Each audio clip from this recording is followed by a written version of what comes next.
Thank you, Seth. Thank you, Donna. Thank you, Cassie, for putting this on. Thank you, everyone at Microsoft. Thank you, listeners. I'm saying thank you to as many people as possible right now. My name's PJ. I'm going to start this a little differently than maybe other speeches have started.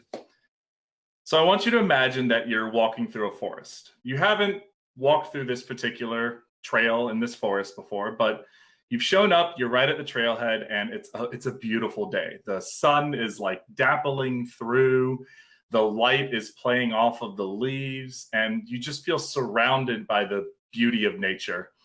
You're walking through, the path is really wide, easy to follow, and you're just enjoying yourself. And as you're walking, you find you don't even have to look at the path anymore. It's not treacherous, there's no danger. And you're just enjoying the surroundings and seeing all the cool stuff that's around you. Well, while you're walking, at one point you do look down. You realize you're not on the path anymore. You are lost. The path is totally gone. You're standing surrounded by brush and tall trees, and just you're not familiar with this area. And now you're a little worried. You're probably scared. You're probably nervous. Most of all, you're probably wondering, how did I get here? How did I get to this part? And so when you're lost and when you don't know where to go, what do you have to do? Well, you have to find the path again. So you start spinning around, trying to figure out where you came from, right? And you see it off in the distance. Way off in the distance, you see the path. You see a familiar area of this forest. So you slowly make your way back. You're stepping over branches, and slowly you get back and you find the path, but it's not nearly as wide as you remembered it. It's a little more narrow. It's a little less worn. There's not as many people that have been through this part of the path. At the beginning, it was wide open, easy. There was no way to get lost. But here, you have to be more careful. You have to know exactly where you're putting your foot to make sure you stay on the path. Hi, my name's PJ Metz, and I'm here to talk to you about confusion. Now, I'm making my way into the tech industry. Right now, I'm a high school English teacher in Orlando, and for about the last 5 months, I've been learning to code in C# with a brief detour into JavaScript and then back again to C#. I haven't done much. I don't have a tech job yet. I'm like a lot of you. I'm learning for the first time. A lot of the talks today that I watched on the beginning of the day were a little hard to understand, some of the stuff that, some of the more technical aspects, what the speaker was talking about. So I am in the trenches with all of you, and I understand that we're all going to be a little confused sometimes. They're like, well, this person's talking about Node, and this person's talking about Xamarin, and this person's talking about, and it's terms we don't know. So we might be a little confused. Now, when we get confused, we might start to feel a little frustrated. We might be a little angry, and we might be a little ashamed that we're confused. And I'm here to tell you that that's totally normal. When you're confused, it makes sense that you feel that way. And more importantly, that confusion that you feel is one of the most important parts of learning something new. You have to be confused in order to learn something new. And that is a hard thing for a lot of people to learn. Normally, when we get confused, we believe it's because we're not capable. We believe we're confused because we just can't do it. And so we're a little more likely to give up when we encounter that confusion. And today I'm here to talk to you about why you shouldn't do that. We need to redefine the way we're thinking about confusion in order to maximize the benefits we get from it. So first, let's talk about our sweaty journey. Confusion is the sweat of learning, right? First, we're going to talk about why we're confused. We're going to talk about why we need it. And finally, it's how do we move through it? How do we get to the part where we're confused and then end up on the other side of it where we actually understand? So, as is totally normal for a high school English teacher learning to code, let's talk about neurons. So the way the brain works is there's these bunch of little pieces inside the brain that are called neurons. And when neurons are activated, it's called firing. So when a neuron fires, that's the brain doing something. Perhaps you've heard of someone saying, this part of your brain lights up.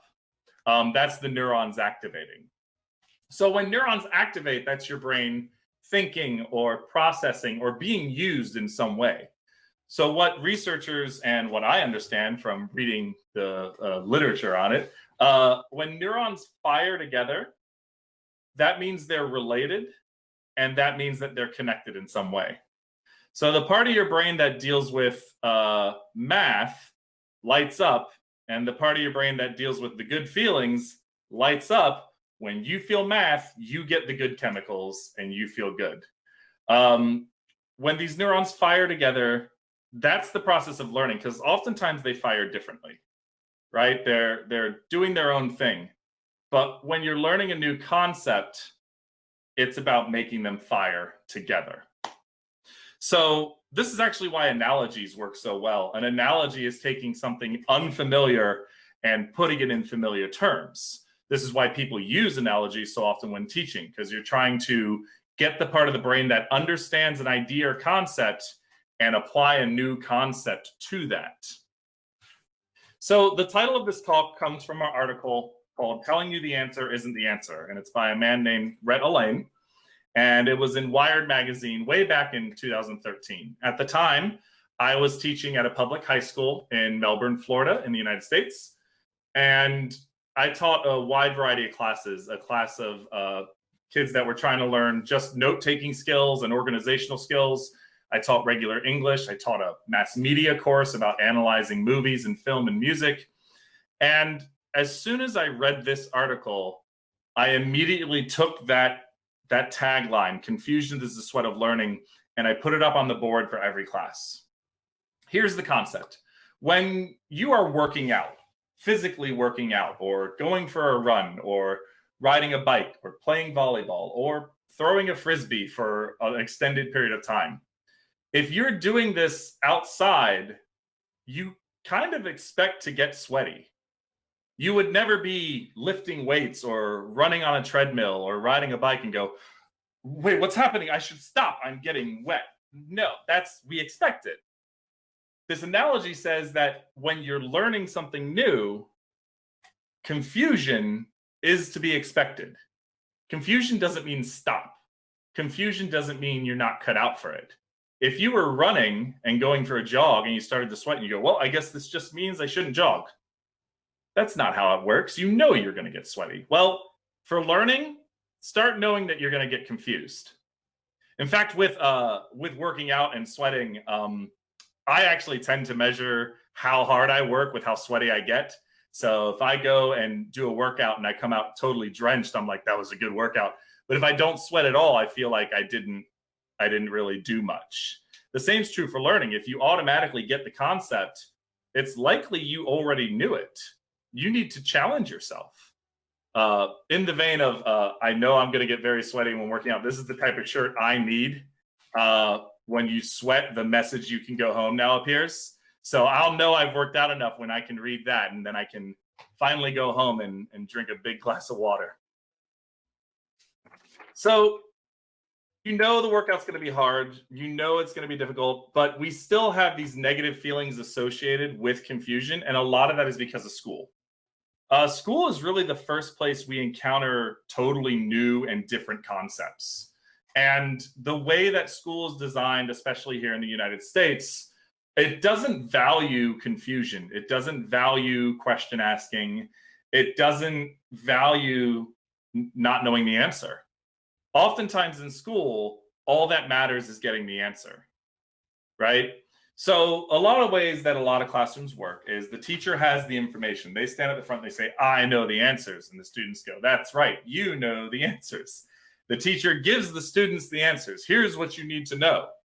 Then the students say, "Write it down in notes." And then later they tell the teacher the answer without the notes. And the teacher goes, "Very good, you have knowledge." But in that process, if a student gets confused, they're often left behind. Topics are not given time to breathe and not given time to be dove into.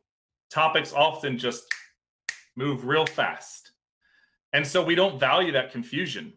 When we get confused, since we get left behind, since we get lower grades when we tend to be confused, since we start to feel bad, we start to associate feeling bad and negativity and sort of stress and sadness and feeling stupid with confusion. And so we tend to avoid it later in life. In fact, there was a study at a university here in the Southeast United States that asked students what makes them more likely and less likely to ask for help. And they said that what would make them less likely is if it will make them feel stupid or they won't know what to ask. And of course, asking for help is going to make you feel a little dumb. If knowing the answer is the only way to feel smart, according to the way we go to school, when you don't know the answer, you feel dumb. You can feel this even if you do like trivia, like very minor trivia. When you don't know the answer, you start to get upset, especially if you think you should know the answer, right?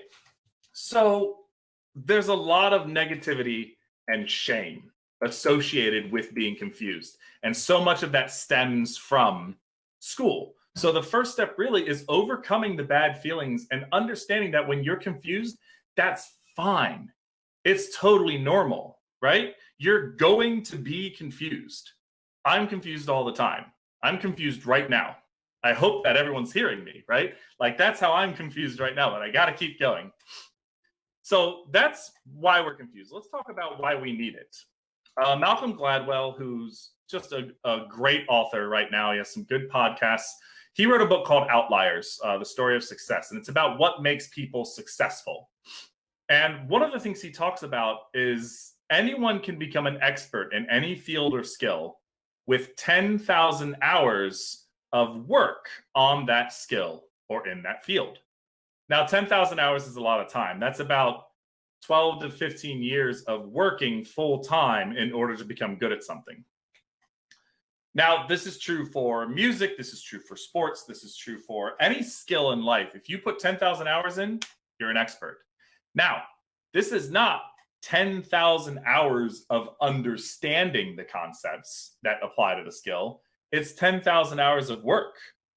I'm reminded of a video of a famous, I believe they are a cello player, who posted a video of her practice session where she was practicing playing some scales and playing a song, and she couldn't get a part. And every time she got to that part, she would get frustrated and she would go back and try again and try again. And she kept messing up and she started crying. And she had this very deep emotional reaction to that failure. But then she sort of cried, wiped her eyes, and then went back at it again. That counts towards your 10,000 hours. The failures count. The failures are part of that. This is so comforting to me that all you need is time. There are, of course, barriers to finding that time, but if all you need is time, then put in the time. Be confused during it. It's not about being great every single time.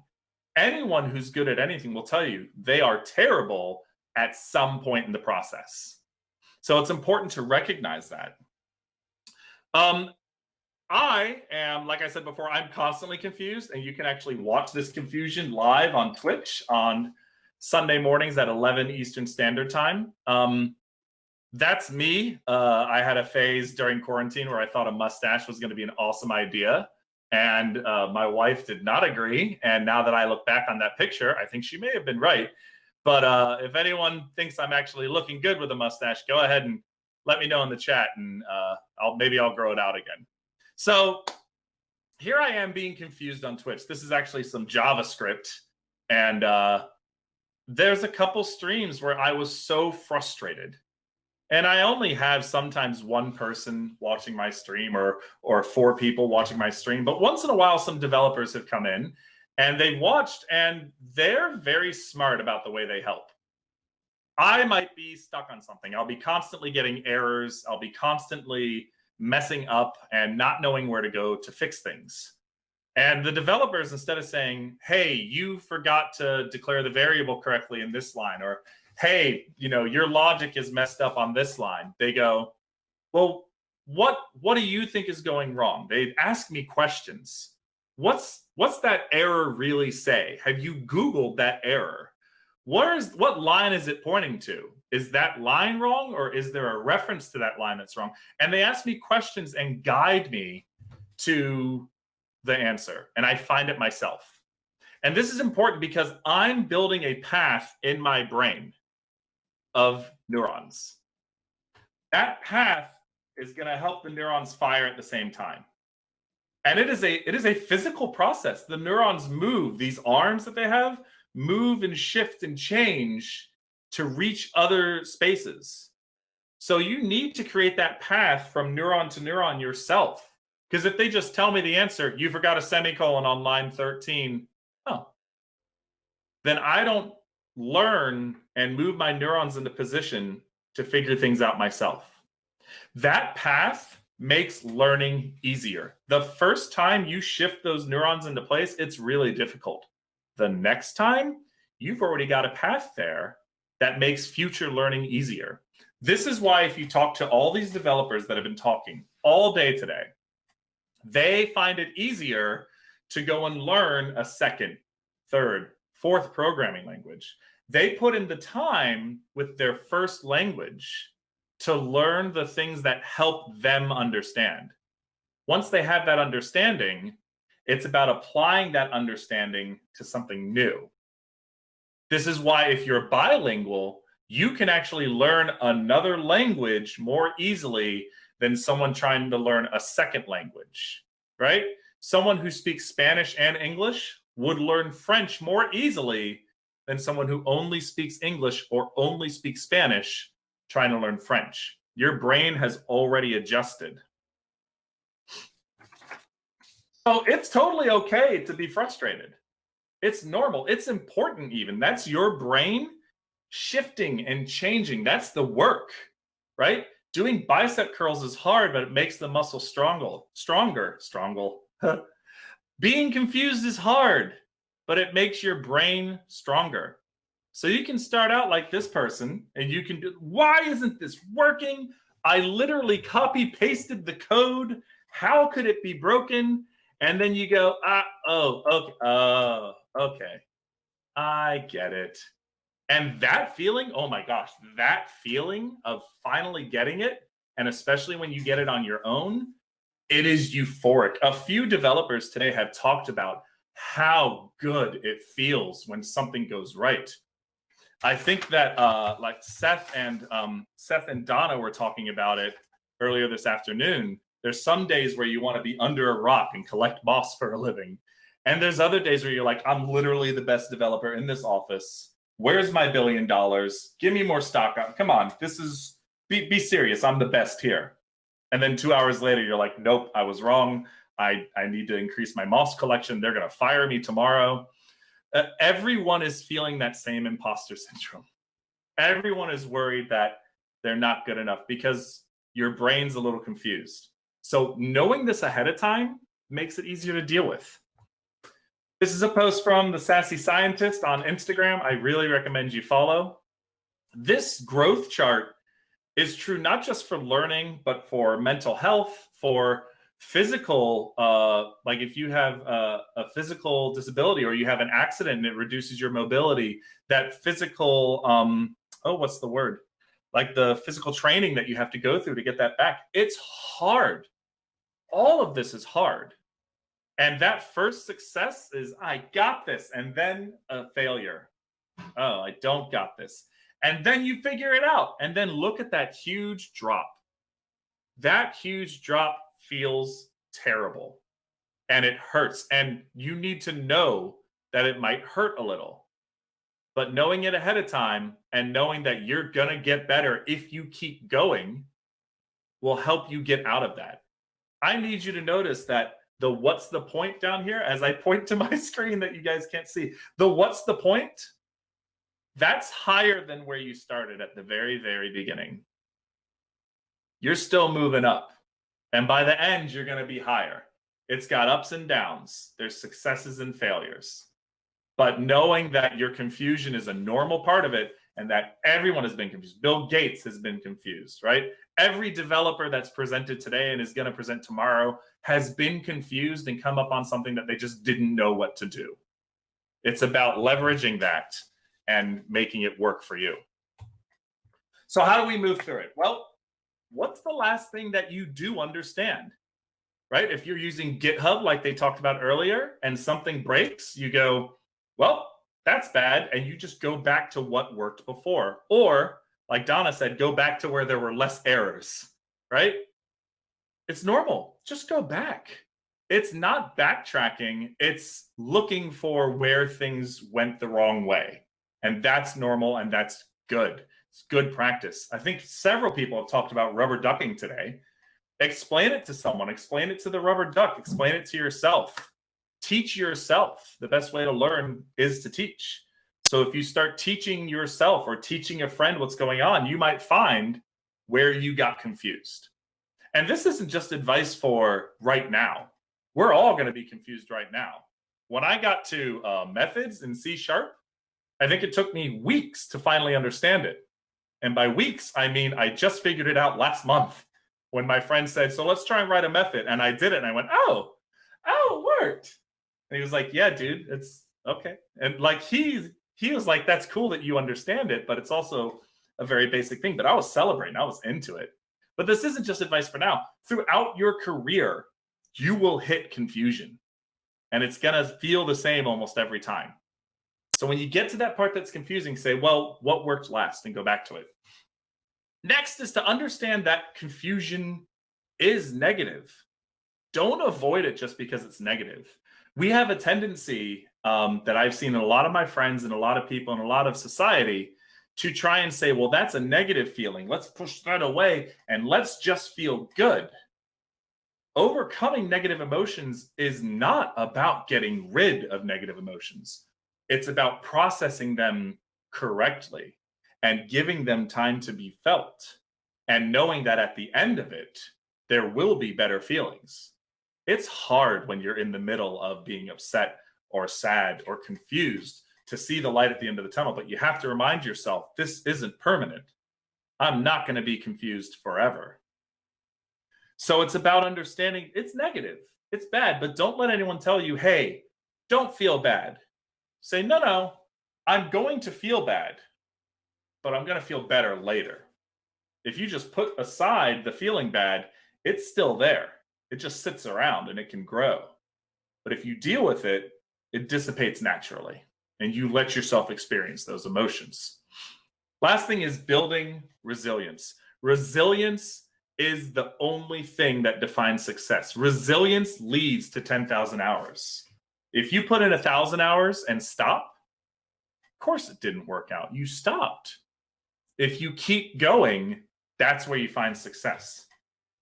Every day I read tweets from Danny Thompson and I'm like, yes, like this is the little bit of spark that I needed today. I needed to remember that I have to keep going, that I have to keep moving.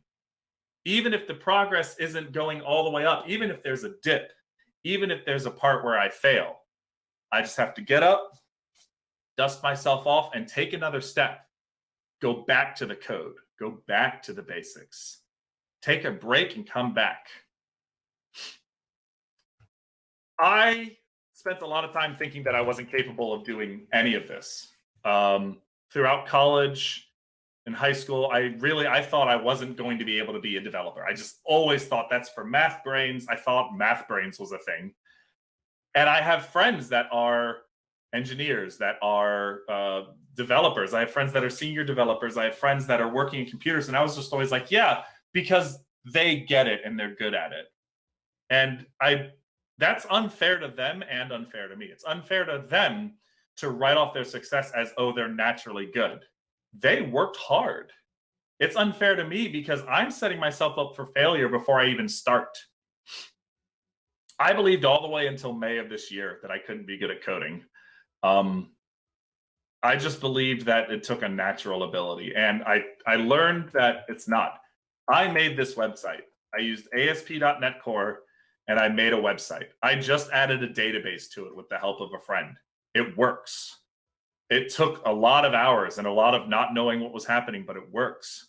I made a Twitter bot with a friend that retweets Shania Twain lyrics. It's Shania bot, and every day it tweets, "Let's go, girls." And sometimes that honestly really motivates me. It feels good. But the whole time I've done these things, these successes, I've just been confused the whole time. And it took a lot of adjustment to make that make sense.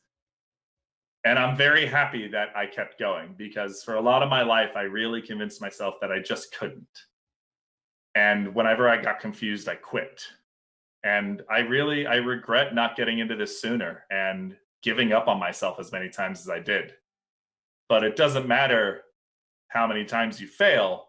It matters how many times you get up after that failure and keep going. So the next time I fail and the next time I'm confused, which again will probably be 11 o'clock on Twitch on Sunday, I'm going to keep going, and I'm just going to keep pushing through until it does make sense. I used Microsoft.com to learn TV. I used that to get started actually with coding. I've been fortunate enough to be on a great show with Chloe Condon and Brandon Minnick, who was in the chat earlier. And they have a show on Learn TV that also streams on Twitch. You can actually see them on the right side, the twitch.tv/Microsoft Developer, which hopefully you're on right now watching us. These are great places to get starting ideas, and then you just got to take it and run with it. I'm doing this Cloud Skills Challenge. I was hoping to be the first, but I got a little distracted today and didn't get to finish it. I'm still going to try and be like one of the first to finish it as much as I can. I need that certification. That's very important to me. Lastly, thank you so much. I feel so fortunate and blessed and happy to be a part of this event that's helping people just like me. If I wasn't speaking at it, I would have been at it all day anyway. But once again, I'm PJ Metz. You can find me on Twitter at MetzandAround. I have a website with a link to a bunch of stuff, metsandaround.com. And finally, on twitch.tv/MetzandAround. I'm going to be in the Twitch chat for the next 30 minutes. If you want to send me a chat on there and ask me any questions, if you want to just chat, if you want to just say, hey, I found a typo in your presentation, whatever, I'm around for it. And once again, thank you so much. You'll see me again at the panel at 4:30 talking about career changes. So thank you very much. And I hope you all have a wonderful day, night, morning, wherever you are. Thank you.